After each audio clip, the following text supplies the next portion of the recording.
So మీకు అక్కడ screen మీద నేను ఆల్రెడీ ఎంటర్ చేసిన రిజిస్టర్డ్ మొబైల్ నెంబర్ కనబడుతుంది అండ్ దాని కింద మనకు యూజర్స్ అనేది కనబడుతుంది. సో అందులో మనకున్న ఎవరైతే యూజర్ మనం లాగిన్ అవుతున్నామో ఆ యూజర్ని సెలెక్ట్ చేసుకోవాలి. నేను యూజర్ని సెలెక్ట్ చేసుకున్నాను అండ్ ఇక్కడ నేను పాస్వర్డ్ కూడా టైప్ చేసుకున్నాను. ఆ యూజర్కి రిలేటెడ్ పాస్వర్డ్ని లాగిన్ కొట్టేశాను.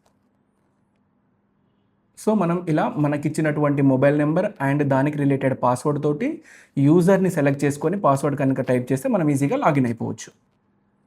సో నేను మీకు చెప్పాను. సో మనం ఓటీపీ తోటి కూడా లాగిన్ అవ్వచ్చు. మన లెమైసిఆర్ఎం టూల్లోకి వచ్చేసి మనము ఓటీపీతో కూడా లాగిన్ అవ్వచ్చు. మరి ఆ ఓటీపీ తోటి ఎలా లాగిన్ అవ్వాలో చూద్దాం. ఫస్ట్ అయితే నేను నెంబర్ టైప్ చేసుకున్నాను అండ్ దెన్ ఓటీపీని సెలెక్ట్ చేసుకున్నాను. సో మీకు ఆ రిజిస్టర్డ్ మొబైల్కి ఆటోమేటిక్గా ఓటీపీ వస్తుంది. వన్స్ మనం యూజర్ని సెలెక్ట్ చేసుకొని ఆ యూజర్కి రిలేటెడ్ ఒకసారి మనం నెక్స్ట్ అని వెళ్తే సో ఆ రిజిస్టర్డ్ మొబైల్ నెంబర్కి మనకు ఆటోమేటిక్గా ఓటీపీ అనేది వస్తుంది. అండ్ ఈ ఓటీపీ వచ్చేసి మనకు సో నాకైతే ఓటీపీ వచ్చేసింది.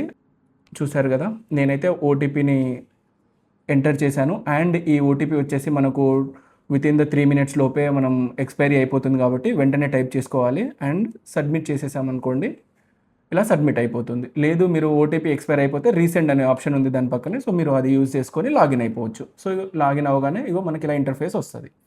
సో ఇలా మనం మన రిజిస్టర్డ్ మొబైల్ నెంబర్ తోటి పాస్వర్డ్ యూజ్ చేసుకొని లాగిన్ అవ్వచ్చు. అట్ ద సేమ్ టైం ఓటీపీని యూజ్ చేసి కూడా మనం లాగిన్ అయిపోవచ్చు.